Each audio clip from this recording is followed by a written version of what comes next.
എല്ലാവർക്കും സ്വാഗതം. നമുക്കെല്ലാം അറിയുന്ന പോലെ കേരളത്തിൽ ഇനി നിയമസഭാ തെരഞ്ഞെടുപ്പിലേക്ക് പോവുകയാണ്.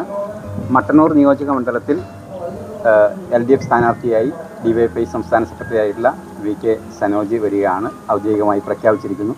അപ്പോൾ നമുക്കെല്ലാം അറിയുന്ന പോലെ കഴിഞ്ഞ കാലങ്ങളിൽ EP ജയരാജൻ 10 വർഷവും അതിനുശേഷം KK ശൈലജ ടീച്ചറും MLA ആയിരുന്ന ഒരിടമാണ്.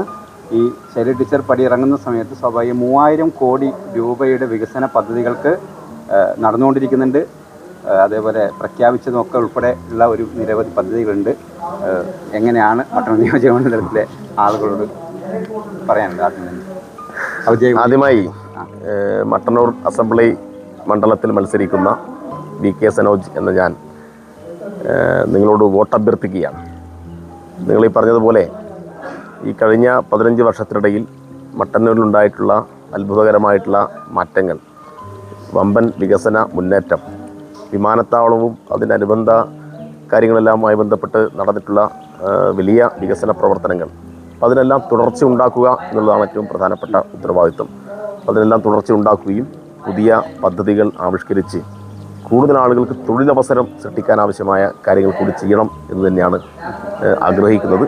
അപ്പോൾ അതിനാവശ്യമായിട്ടുള്ള ഇടപെടലുകൾ കഴിയാവുന്ന വിധത്തിൽ നടത്തുക എന്നതാണ് ഏറ്റവും പ്രധാനപ്പെട്ട ഉത്തരവാദിത്വം. ഇപ്പോൾ നമ്മൾ സ്വാഭാവികമായിട്ടും മുമ്പുള്ളതിനേക്കാൾ വ്യത്യസ്തമായി ഒരു ചെറുപ്പക്കാരനായ ആൾ, ഒരു DYFI നേതാവ് മറ്റൊരു മണ്ഡലത്തിൽ വരുന്നു. അപ്പോൾ ആളുകൾക്ക് വലിയ പ്രതീക്ഷ ഉണ്ടാവും ചെറുപ്പക്കാരൻ എന്നുള്ള രീതിയിൽ. അപ്പോൾ നമ്മുടെ യുവാക്കൾക്ക്, നാട്ടിലുള്ള യുവാക്കൾക്ക് എത്രത്തോളമാണ് ഇതിനകത്ത് എന്തെങ്കിലും മനസ്സിലൊരു പ്രതീക്ഷ?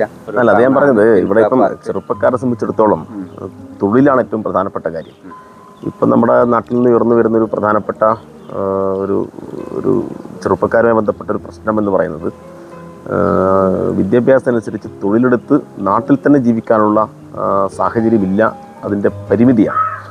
അപ്പോൾ അതെങ്ങനെ പരിഹരിക്കാൻ വേണ്ടി കഴിയും എന്നുള്ളതാണ്. ഇപ്പോൾ സംസ്ഥാന ഗവൺമെൻറ് തന്നെ ഈ കഴിഞ്ഞ 10 വർഷത്തിനിടയിൽ കൊണ്ടുവന്നിട്ടുള്ള മാറ്റങ്ങൾ, അതിലിപ്പം PSC വഴി എല്ലാതെയും തൊഴിലുകൾ കൊടുക്കാൻ കഴിയും എന്നുള്ളതാണല്ലോ നമ്മൾ തെളിയിച്ചുകൊണ്ടിരിക്കുന്നത്.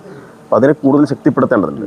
ഇപ്പം ഒരു വിജ്ഞാന സമ്പദ് വ്യവസ്ഥ എന്ന് പറഞ്ഞ് നമ്മളൊരു വിജ്ഞാന കേരളം പദ്ധതി പ്രഖ്യാപിച്ച് അറിവിനെ തന്നെ മൂലധനമാക്കി മാറ്റുന്ന വലിയ പ്രവർത്തനമാണ് നടന്നുകൊണ്ടിരുന്നത്.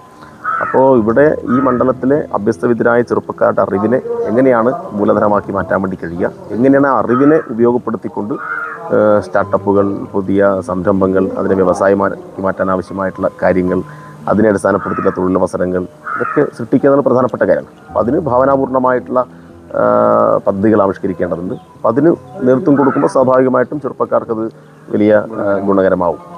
ഇനിയിപ്പോൾ വോട്ടർമാരോട് അധികമായി പ്രഖ്യാപിച്ച സ്ഥിതിക്ക് ഒന്നുകൂടി വോട്ടർമാരോട് എന്താ പറയാന്ന് വെച്ചാൽ നമുക്ക് ഇനി വീണ്ടും എല്ലാ ദിവസവും കാണേണ്ടതാണ്. അപ്പോൾ ആദ്യഘട്ടം അല്ല, അതിലേറ്റവും പ്രധാനമായിട്ടുള്ളത് ഇടതുപക്ഷ ജനാധിപത്യ മുന്നണി ഒരു തുടർ ഭരണമാണ് കഴിഞ്ഞ 10 വർഷമായിട്ട്. ഈ തുടർ ഭരണം കൊണ്ട് വലിയ നേട്ടമാണ് നമ്മുടെ സംസ്ഥാനത്തുണ്ടായിട്ടുള്ളത്. അതിദാരിദ്ര്യ വിമുക്ത കേരളം പദ്ധതി, 5 ലക്ഷം വീട്, ഒരു 95,000 കോടിയുടെ വികസന പ്രവർത്തനങ്ങൾ കിഫ്ബി വഴി മാത്രം. അപ്പോൾ ഇതെല്ലാം നടന്നത് തുടർഭരണമുള്ളത് കൊണ്ട് മാത്രമാണ്.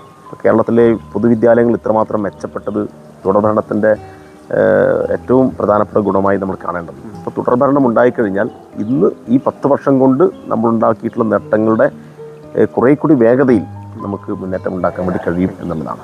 അതാണ് ഈ തുടർഭരണത്തിൻ്റെ അലയൊലികൾ വീണ്ടും തുടരണമെന്നാണ് നമ്മുടെ സ്ഥാനാർത്ഥിയായിട്ടുള്ള VK സനോജ് പറഞ്ഞു വെക്കുന്നത്.